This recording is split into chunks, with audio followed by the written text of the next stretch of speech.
Ada sebuah pertanyaan yang cukup menarik tentang Law of Attraction. Yuk kita bahas. Halo teman-teman, apa kabar? Ada saya kembali Siti Nurdianti, sahabat baik kamu. Betul, jadi pertanyaannya tuh seperti ini. Mbak, apakah Law of Attraction dalam Islam itu berbahaya dan sesat? Oke, saya jawab ya. Mungkin teman-teman saat ini belum yakin seperti apa hukum Law of Attraction dalam Islam untuk itu. Kita coba bahas ya. Seperti apa sih hukum Law of Attraction dalam pandangan seorang muslim di sini? Ini menurut pendapat saya ya, ambil yang sependapat dan tinggalkan kalau memang tidak setuju, oke? Hukum Law of Attraction sudah mulai dikenal oleh masyarakat. Bahkan pertanyaan apakah Law of Attraction itu nyata sudah mulai banyak dijawab oleh testimoni asli orang yang mempraktekannya, termasuk saya. Yuk, mari kita lihat fakta dan ulasan lengkapnya. Yang pertama, apa sih Law of Attraction itu? Oke, jadi Law of Attraction adalah hukum tarik-menarik di mana yang mirip akan menarik yang serupa. Apa yang Anda pikirkan dan rasakan, hal mirip seperti itulah yang akan datang. Sangat singkat, itulah konsep Law of Attraction. Sederhana memang, meskipun butuh pengalaman dan latihan dalam mempraktekannya. Jadi hukum ini sudah banyak dikutip oleh para pembuat buku terkait self development, baik dari para penulis lokal hingga para penulis luar ya, yang semuanya memang cukup sukses.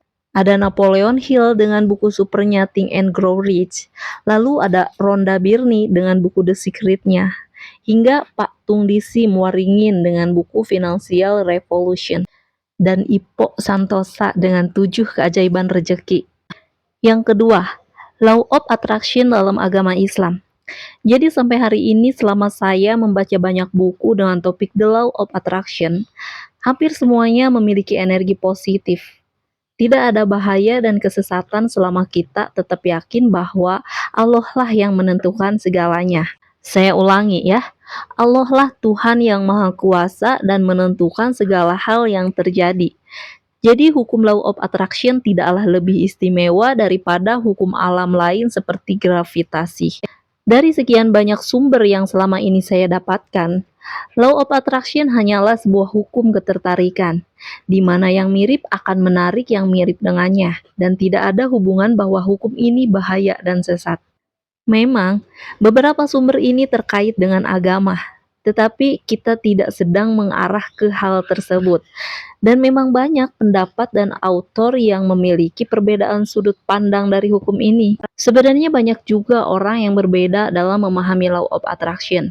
Ada yang rumit, ada yang sederhana, tapi powerful. Tapi uniknya dari beberapa sumber ilmu agama Islam juga ada loh beberapa hadis yang terlihat mirip dengan pendekatan cara kerja Law of Attraction. Aku adalah seperti prasangka hambaku. Atau Allah tidak akan merubah suatu kaum selama kaum tersebut tidak mau merubah diri mereka sendiri. Cukup jelas ya, bahwa prasangka ini sangat erat dengan sistem Law of Attraction, di mana semua berada di ranah alam bawah sadar, hati, dan pikiran manusia. Jika suatu kaum mau merubah pola pikir buruk menjadi pola pikir baik dan positif, Allah niscaya akan merubah hidup mereka. Ya, pernah mendengar nggak? Jika bersyukur Allah akan menambahkan, yaitu konsep mudahnya, berpikir baik dan cukup, maka Allah akan menambah sesederhana itu.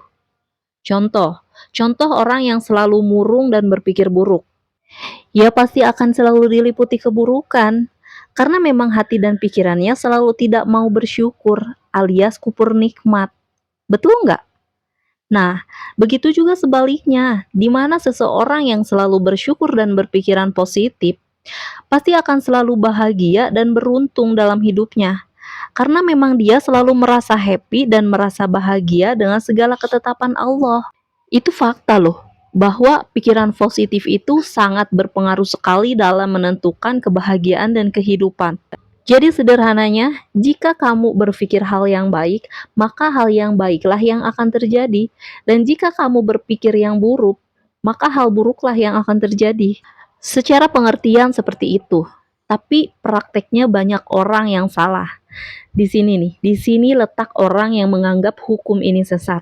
Yang pertama, tidak membaca konsep Law of Attraction secara menyeluruh. Yang kedua, membaca sepotong-sepotong, tidak utuh. Yang ketiga, kurang iman dan tidak bertakwa.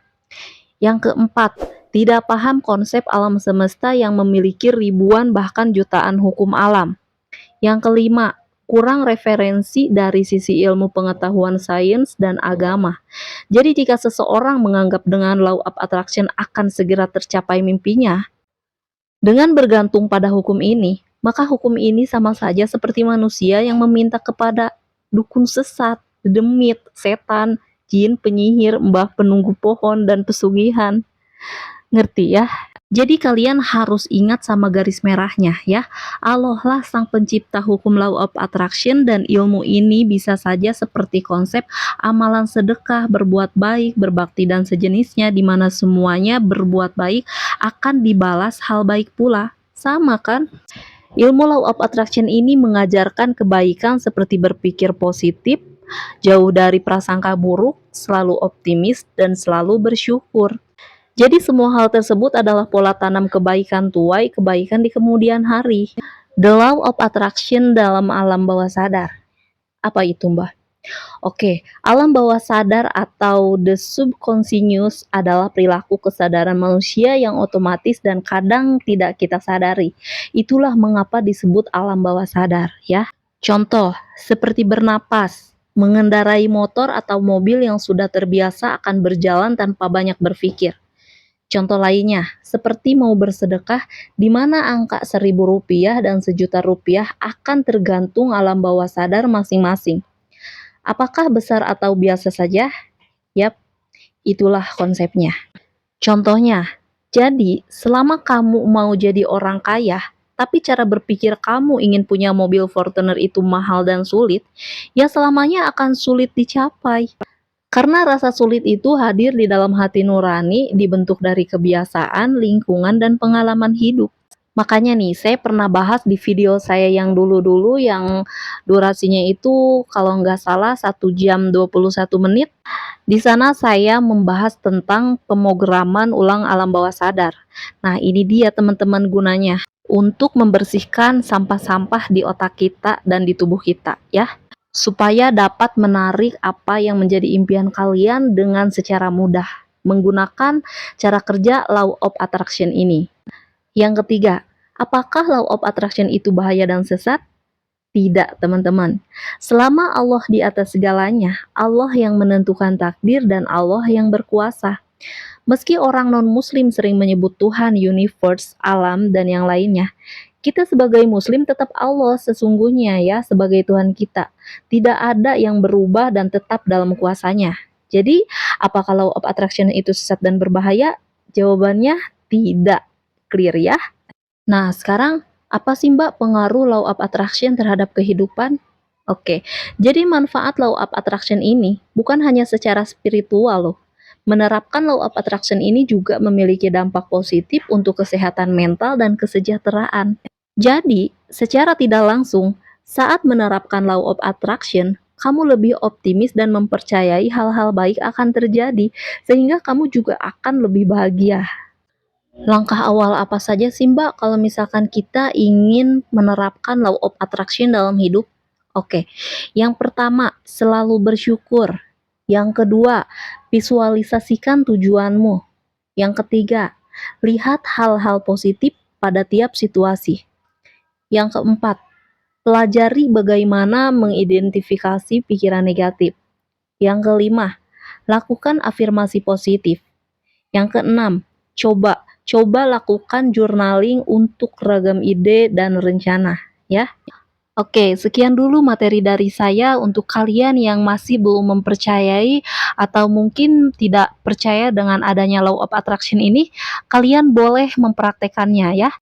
Ikuti langkah-langkah yang sudah tadi saya jelaskan, dan jika kamu berhasil, kamu boleh balik lagi ke sini dan ceritakan pengalaman pertama kamu mengikuti praktek law of attraction ini. Selalu yakinkanlah hal-hal yang positif dan berprasangka baik, bahwa Allah itu maha segalanya. Jika kalian suka dengan video ini, coba klik jempol ke atasnya dulu, silahkan. Sudah? Terima kasih. Masih ada saya, Siti Nurdianti, sahabat baik kamu. Tetaplah semangat, teruslah berbagi, dan saling menyayangi. Bye-bye.